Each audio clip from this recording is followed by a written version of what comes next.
Okay, Tuan Amirul dah boleh mula ke? Ya, boleh. Sila.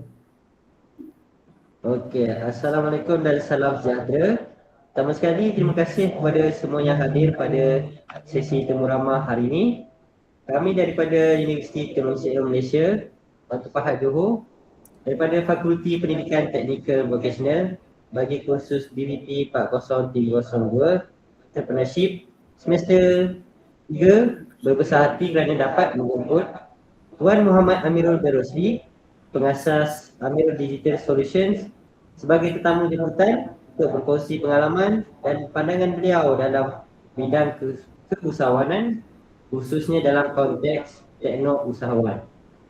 Jadi tujuan sesi ini adalah untuk mendapatkan pencerahan tentang latar belakang perniagaan Tuan, cabaran yang dihadapi, strategi terbaik yang diamalkan serta inspirasi yang boleh kami contohi dalam dunia keusahawanan.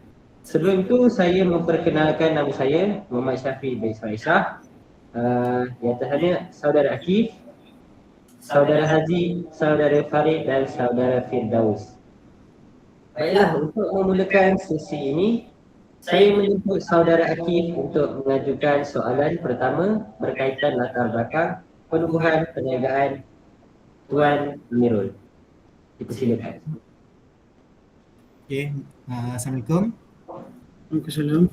Nama saya Akif Haikal bin Azan, nombor kereta saya CB240364.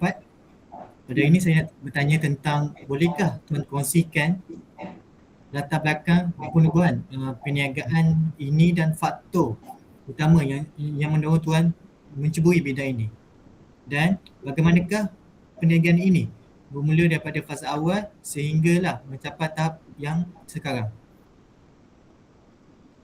Okey, baik. Terima kasih pada Akif.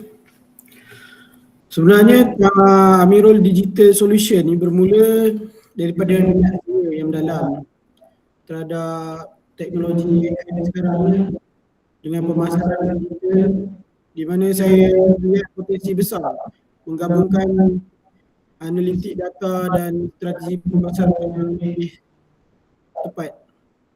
Waktu ini menurut saya menceburi khususnya dalam pandangan syarikat dan sederhananya. Cabaran yang saya lalui melalui pelanggan, iaitu tingkah laku pelanggan itu sendiri ya. Selain itu syarikat ni mendorong oleh visi pribadi saya untuk melahirkan sebuah agensi tempatan yang mampu bersaing di peringkat global dengan menggunakan teknologi terkini. Dengan inovasi yang ada sekarang ni, saya gabungkan dengan kreativiti pemasaran dan ketepatan analitik data yang sekarang, terhasillah Amirul Digital Solution. Itu saja.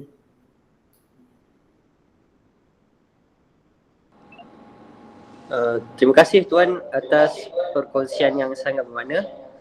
Seterusnya saya menjemput Saudara Haziq untuk mengajukan soalan berkaitan cabaran dalam perniagaan, khususnya dalam era digital masa kini. Sekian.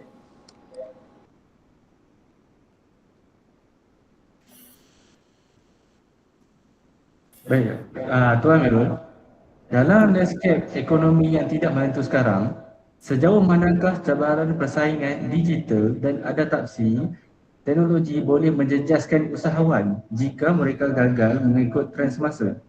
Silakan.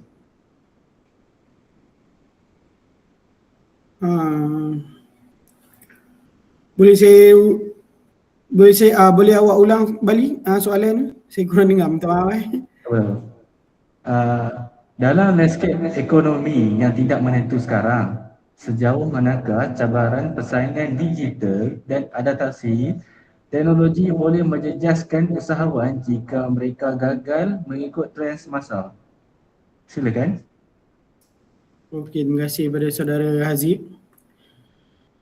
Dalam landscape ekonomi yang tidak menentu sekarang, cabaran pesaing digital dan adaptasi teknologi boleh menjejaskan usahawan dengan sangat serius. Sekiranya mereka gagal mengikuti trend semasa, kerana pelanggan kini lebih cenderung memilih perniagaan yang menawarkan pengalaman digital yang pantas dan mudah untuk kita akses. Kegagalan kita adaptasi dengan teknologi yang terkini, dia akan efek pada pemasaran yang menyebabkan usahawan tu ketinggalan berbanding pesaing yang lebih proaktif. Ini sekaligus menurunkan daya saing mereka di pasaran. Hal ini juga menjejaskan keupayaan perniagaan untuk menarik pelanggan baru, malah mengurangkan kecekapan operasi dan meningkatkan kos, sehingga akhirnya kelangsungan perniagaan dalam jangka panjang. Ya, itu ya.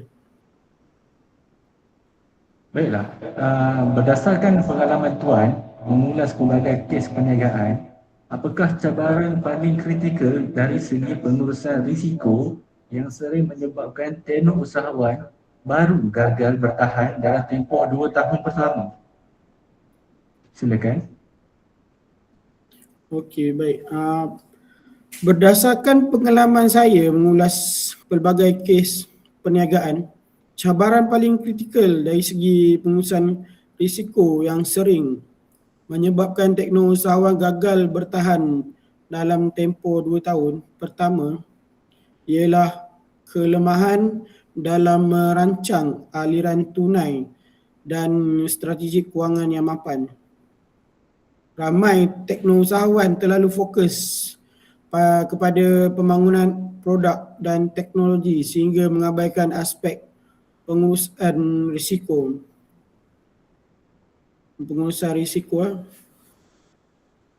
Selain itu, kegagalan mengenal pasti risiko berkaitan perubahan teknologi, persaingan sengit serta kurang strategi pemasaran yang berkesan turut menjadi faktor utama menjejaskan daya tahan mereka.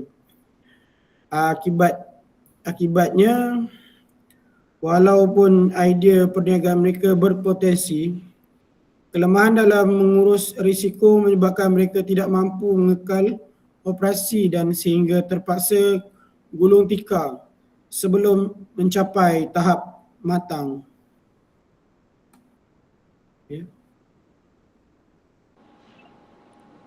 Okay, jawapan yang sangat bernas, Tuan. Kita dapat melihat betapa pentingnya adaptasi teknologi dalam kelangsungan perniagaan. Okey, untuk soalan berikutnya, saya menyebut saudara Firdaus untuk bertanyakan tentang strategi dan amalan terbaik yang diamalkan oleh syarikat Tuan. Persilakan. Okey, Assalamualaikum Tuan. Sekali lagi saya mengenalkan diri saya Muhammad Firdaus Muhammad Nasir daripada UTHM. Okey, soalan saya berbunyi, apakah strategi atau amalan terbaik yang diamalkan oleh syarikat Tuan untuk memastikan produk atau perkhidmatan sentiasa relevan dan berdaya saing? Silakan Tuan.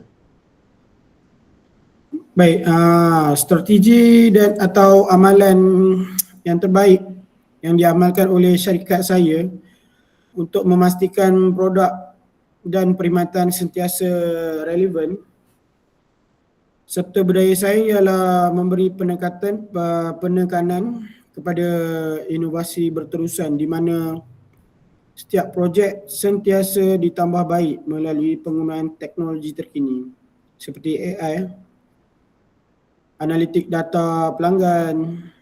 Selain itu juga kami mengamalkan pendekatan berasaskan maklum balas pelanggan dengan sentiasa menilai pengalaman pengguna bagi memastikan produk dan perkhidmatan memenuhi keperluan semasa pasaran. Syarikat juga menekankan kepentingan latihan dan pembangunan berterusan dalam kalangan pasukan kerja supaya mereka sentiasa peka terhadap trend industri serta menjalin kerjasama strategik dengan rakan teknologi perniagaan lain untuk memperkukuhkan daya saing dengan menggabungkan inovasi atau maklum balas pelanggan, pembangunan tenaga kerja dan kerjasama strategik. Syarikat juga dapat memastikan produk dan perkhidmatan yang ditawarkan kekal relevan dan mampu bersaing dalam pasaran dinamik. Ya. Okey. Jawapan yang sangat baik kepada Tuan. Okey, sekarang saya akan teruskan pada soalan yang kedua. Bagi seorang teknopreneur, sejauh manakah pentingnya mempunyai rancangan perniagaan yang mantap sebelum memulakan langkah? Itu saja soalan dari saya. Boleh jawab tak? Terima kasih. Bagi seorang teknopreneur, mempunyai rancangan perniagaan yang mantap sebelum memulakan langkah adalah sangat penting kerana ia berfungsi sebagai peta hala tuju yang jelas untuk memastikan setiap keputusan dibuat secara strategik dan berlandaskan objektif yang tepat. Merancang perniagaan yang baik bukan sahaja membantu teknopreneur mengenal pasti peluang atau pasaran dan strategi pemasaran yang sesuai, akan tetapi juga memberi panduan dalam mengurus sumber kewangan, tenaga kerja serta risiko yang mungkin dihadapi. Tanpa rancangan perniagaan yang mantap, teknopreneur berisiko untuk bergerak tanpa arah yang jelas, mudah terdedah dengan kegagalan akibat kekurangan strategik dan sukar meyakinkan pelabur dan rakan kongsi untuk menyokong usaha mereka. Oleh itu, rancangan perniagaan yang kukuh adalah berasaskan utama bagi memastikan kelangsungan atau pertumbuhan jangka masa panjang dalam dunia technopreneurship. Ya. Terima kasih atas perkongsian strategi yang begitu praktikal dan relevan. Akhir sekali saya menyebut saudara Farid Firdaus untuk mengajukan soalan berkaitan impak kejayaan Tuan dalam media digital terhadap pelajar dan nilai moral yang boleh dicontohi. Dipersilakan. Assalamualaikum dan selamat petang. Nama saya Muhammad Farid Firdaus. Soalan saya, bagaimanakah kejayaan Tuan dalam dunia digital ni beri inspirasi ataupun impak kepada pelajar untuk melihat bidang ni sebagai peluang kerjaya yang serius dan bukan sekadar sahaja hobi? Itu sahaja. Okey, baik. Terima kasih atas soalan yang bagus tu. Kejayaan saya dalam media digital memberi inspirasi kepada pelajar untuk melihat bidang ini sebagai peluang kerjaya yang serius dan bukan sekadar hobi, kerana ia membuktikan bahawa kemahiran dalam teknologi dan pemasaran digital boleh diterjemahkan kepada pencapaian sebenar yang memberi impak kepada masyarakat dan industri tersebut dengan menunjukkan hasil kerja yang mampu meningkatkan prestasi perniagaan.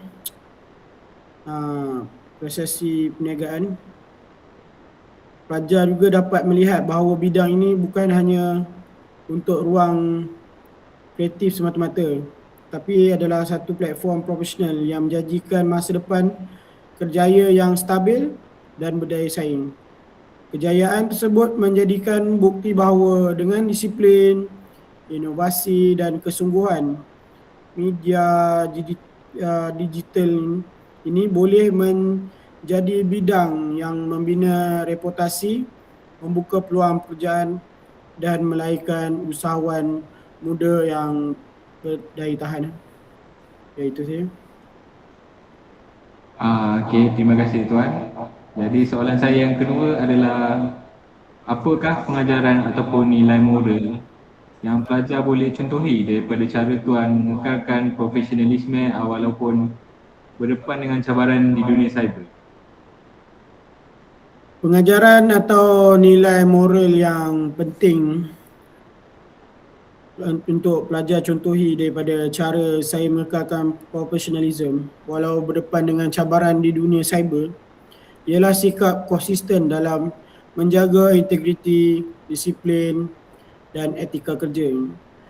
Dalam dunia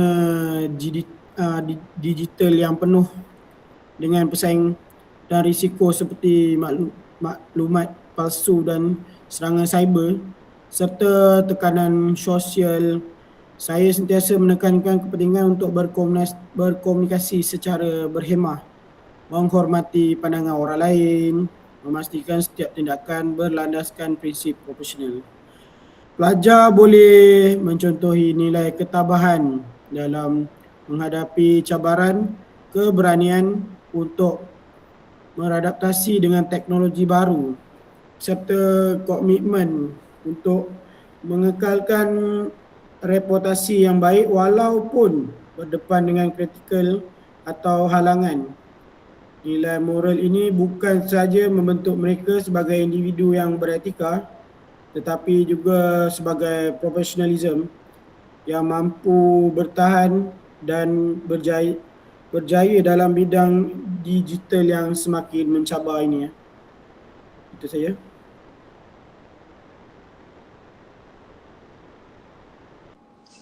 Alhamdulillah. Kita telah mendengar pelbagai pandangan dan pengalaman berharga daripada Tuan Amirul. Semoga perkongsian ini dapat memberi inspirasi kepada kami sebagai pelajar untuk lebih serius dalam menceburi bidang keusahawanan serta memahami cabaran dan strategi yang diperlukan untuk berjaya. Sekali lagi kami mengucapkan jutaan terima kasih kepada Tuan Amirul atas kesudian meluangkan masa bersama kami. Dengan itu, sesi temu ramah Grup 9 BVP 40302 antara penersip Seksyen 2 ditamatkan. Tuan Amirul, ada tak kata-kata nasihat untuk warga-warga UTSM? Ada. Saya sebagai usahawan dalam era digital, nasihat saya kepada generasi muda ataupun pelajar sentiasa berani mencuba serta jangan takut untuk beradaptasi dengan teknologi baru. Kerana dunia perniagaan kini bergerak pantas dan menuntut inovasi berterusan. Ini penting untuk membina asas pengetahuan yang kukuh, menguasai kemahiran analisis data serta mengekalkan disiplin dalam setiap langkah agar perniagaan dibina bukan sahaja mampu bertahan tetapi juga berkembang. Selain itu, jangan sesekali nilai integriti dan profesionalism kerana kejayaan sebenar bukan hanya diukur melalui keuntungan sahaja tetapi melalui kepercayaan dan reputasi yang dibina bersama pelanggan serta masyarakat. Sebagai penutup akhir kata dari saya ingin menegaskan bahawa kejayaan dalam bidang digital bukan sesuatu yang berlalu secara kebetulan, tetapi hasil dari perancangan yang mantap, keberanian untuk mengambil risiko serta komitmen untuk terus belajar dan berinovasi. Saya percaya bahawa semangat yang betul, disiplin dan konsisten dan kesediaan untuk beradaptasi dengan perubahan teknologi setiap usahawan dan pelajar mampu menjadi bidang ini sebagai kerjaya yang serius dan berdaya saing. Semoga perjalanan kita dalam dunia digital terus memberi manfaat kepada diri sendiri tetapi juga kepada masyarakat dan negara. Baiklah, Tuan Amirul, terima kasih. Dengan itu, sesi temu ramah Grup 9 ini ditamatkan.